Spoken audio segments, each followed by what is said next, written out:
named names, so I had to bin 2 videos now.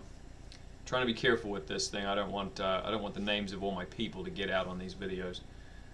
Even though my name's on the video, and if anybody looks me up, I guess you could probably find out the names of the people that are attached to me. Today is the 6th of May. It's day 79. There's 11 days left to go to 90 days. As far as video game cravings go, I don't have them.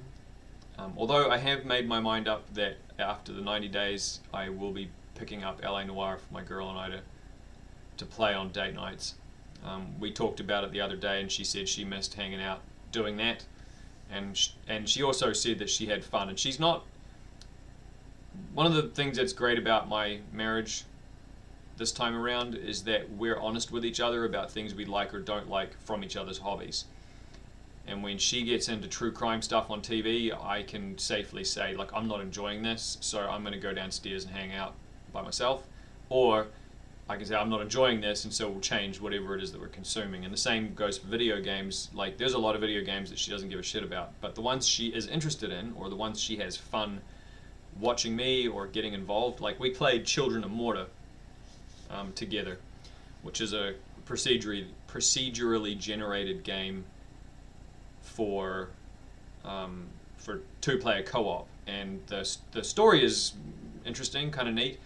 But what I liked about it was the mechanics is that you play 2-player co-op on the same screen, and in the game you're playing family members.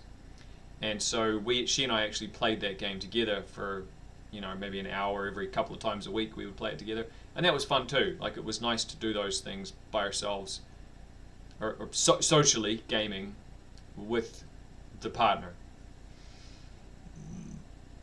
But yeah, she has said multiple times now that she misses the detective stuff and hanging out downstairs for date night instead of watching a movie or going out to a restaurant or anything like that. And because we're trying to keep things cheap as far as date night goes for the next year and a bit, and not eat out as often, we're trying to cut back on our eating out to maybe like once or twice a month instead of every week or twice a week. Yeah, so we decided that I decided that I was gonna get it again and start from the beginning and do that for date night. Yesterday I talked a little bit about marijuana use outside of the 90 days, and I thought about the use, like maybe taking a pen with me, a vape pen, down to Tennessee. We're going on a vacation for 5 days in July, and I expect that during that time that we're taking, we're going to take some alcohol with us and some other drugs, but it would be nice to be able to drink a little bit more to excess and then have a hangover cure the next morning, instead of just drinking a bunch of water and taking an ibuprofen and then hoping for the best. Pros: assuming that it only is a week, it would just be a week's worth of use, and then I could put it down and walk away from it. It'd be nice to have the hangover. Ooh, that background. There we go.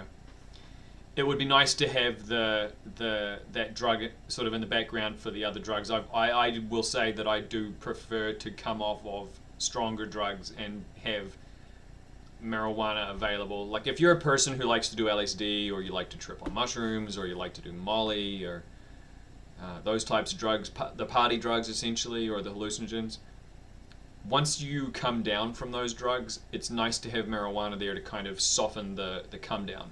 And for mushrooms, it's not such a big deal. Like, I've noticed you can go from on mushrooms to off mushrooms and not too much changes. The next morning you tend to feel a bit fried, but in general you're not like suffering. But with Molly in particular, the come downs can be brutal. And if you have some marijuana, it can either, like for example for the partner, it puts her to sleep.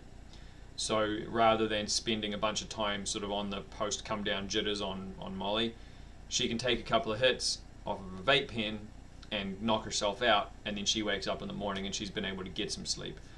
Whereas for me, it's more about getting the body to feel a little more normal after coming down from that kind of drug. And I noticed when I was in Fiji and we did it, in the evening at Fiji, Molly in particular, that not having something to smoke was rough. We had edibles, but I didn't notice the edibles because obviously at that point I was still in the middle of a binge. I'd only taken a week off before I went to New Zealand, so I was still coming down essentially when we were in Fiji and detoxing. So there's positives to having it when we go on vacation. But of course the cons, the negatives, it's another opportunity to relapse. It would require that whatever I get, I take that and only that down with me, and then whatever will come, like nothing comes back. Essentially, I would have to use it all while I was down there, and bring nothing back when I come home.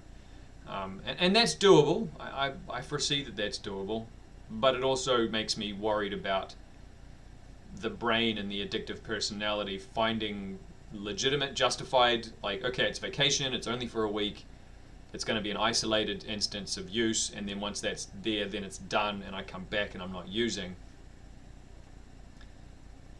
I have to ask myself, am I lying? Is my addictive personality lying to me about it being no big deal, so that it can get this back into the system? Because I've noticed that even people who have quit for months, 6 months, a year, 2 years, still talk about cravings and still talk about use. Like, they might be clean for that long and they still talk about wanting to use at that period of time. And I've learned, looking at all of the relapses that I've had in the past, how it always starts with a justified, or like a best case scenario is what I'm aiming for, where I can moderate use. Oh, I'll just do it socially. Oh, it'll just be once in the evening. Yeah, twice in the evening, once like right after work, and then maybe once after dinner. And then that moderation slowly dials back to all the day, every day, and the next thing I know, I'm back on the addict wagon. So yeah, I think my plan is to talk with the partner about it, and with my friends about, or at least the friends that I have that I respect their opinions, and see what they think.